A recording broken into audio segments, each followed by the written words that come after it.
Good morning and welcome to Radio Friends. This is Tuesday. It's February the 18th. Good to have you with us today. I've got one half of a team today. 1/3. Kit Salter is with us from the Kit and Kathy team. Good to have you here, Kit Salter. Thank you, Paul. Yeah, and you two are really a team. You've got you do so many good things in our community. You've got your hands in everything. But today we're here to talk about the Saturday morning book talks, right? Yep. And this started as a team with you and Kathy. Yeah, most everything that I'm in started with a team with Kathy somehow. That's the genesis, the provenance of all that I do is something that came out of a Kathy conversation. This is a wonderful thing and a simple thing. It's one of these innocent things that you think, yeah, we could try that. Let's see how that goes. Because a year and a half ago, Kathy and Jennifer Flink at the Boone County Historical Society were talking one day about some things that Kathy was involved with and Jennifer wanted to do. And Jennifer said, we ought to have something on Saturday mornings, do a book talk or something. So we thought about that, and I had Ed Ayler come in and speak to an Osher class of mine on this beautiful book, Blue Highways Revisited. His re-traveling and reviewing and re-photographing of Least Heat Moon's magnificent Blue Highways. And it went well. So then we had Ed come and do the first book talk. We had about 35 people. I think he sold probably 30 books on a Saturday morning. And we thought we might have something here. Yeah, he said, wow, this is something that could pique interest in the community. And then we added another secret element. Ashland has a cute gal named Julie Sexton with 3 tow-headed daughters, about 9 and 7 and 5. And they are the Flower Girls Bake Shop. Yeah. Flour. And so we asked Julie if she could come and sell pastries at our book talk. Well, within 3 months, we were getting houses of between 30 and 50 because Julie comes in at 9 o'clock, focaccia, pain chocolat, cinnamon muffins. I make a big vat of hot free coffee. We got people coming and sitting around tables. So you're not sure if people are coming for the book talk or if they're coming for the pastries? No, because my chore was once they came in to get pastries, I would stand by the door. Nobody got out until they stayed for the book talks. So if they came in to buy the pastries, you stayed for this book talk. It's a one-way door. 10 o'clock began. Actually, the talks were wonderful. 10 o'clock, people would start talking. We stayed honest to the 11 o'clock closing hour. Then we'd sell books and they'd sign them. And then you'd unlock the doors and people Then I let them go. Julie loved it. They loved it. And now we've changed venue because there's a different management at the Boone County Historical Society. And we are now with Osher. And our first book talk in March will be March 1st. Okay. Wayne Anderson, the columnist at the Trib. Yeah. You know, when you scratch your ear on television, you can really see it. Yeah, but don't worry about that. Okay, so Wayne Anderson travels into our past American living history. Yes. That's going to be your book talk on March the 1st. March 1st, Saturday, March 1st. And it's going to be at the Osher Park Rex facility. And where is that? It's 1907 Hillcrest Drive. And if it's Old Highway 63 as it winds through intersecting Stadium and going up toward the old Sky High. You got to go up the great big hill, don't you?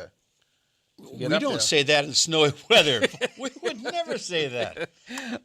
You go just past, you go 200 yards past East Stadium. Okay. And you head toward what used to be Old Skyline Sky Drive-In. I know exactly and it's where that is. Hillcrest Drive. It's a nice blacktop road. You go up about 150 yards. There are 2 buildings there, and Osher has a big classroom for us in one. And so there's parking. We'll have Julie there with her French pastries. We'll be there with coffee, and we've got 10 speakers lined up for 10 months of. All right, so let's run through those real quick here. Okay. Kit, on March 1st, you got Wayne Anderson, the columnist from the Trib. Right.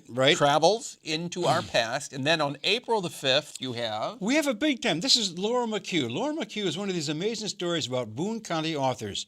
She's a mom of 2. She got laid off a year ago, and her husband said, why don't you try writing? You've wanted to write. She wrote a book called The Weight of Blood, which I've been told, I haven't seen it yet, is a little bit like Winter's Bone. It's a Ozark, but this theme is not crackland. It's trafficking, human trafficking.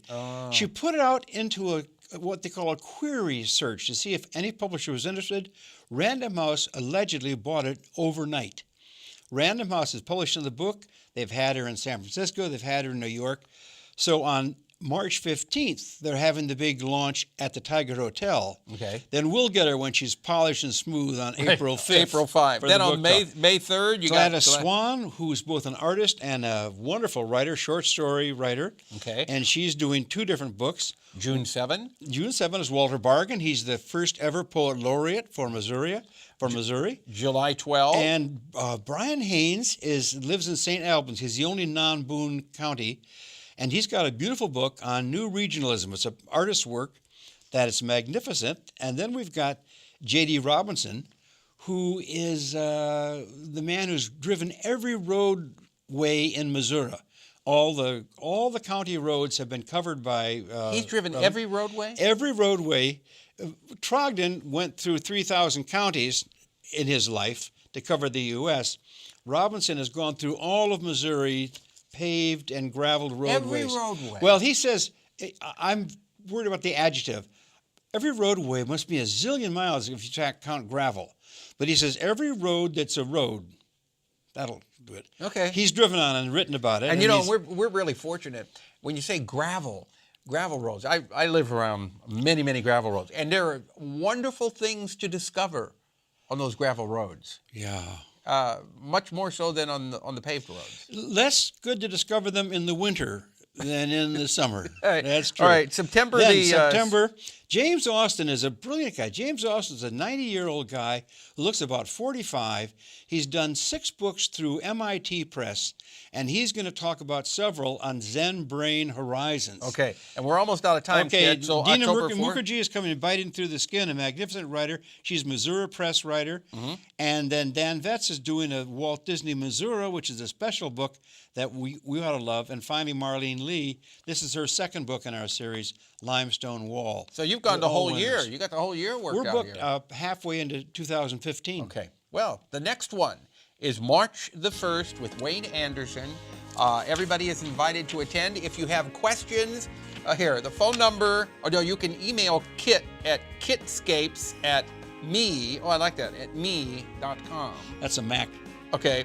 Or you can call 657-1577, Kit Schulter. Thank you so much, Happy to Kit. respond. All right, our program director, Travis McMillan of the Reynolds Journalism Institute. Audio is Pat Akers from KBIA. Our floor director is Rachel Gangware, and our assistant producer and guest coordinator, Uncle James Mauser. Bye-bye.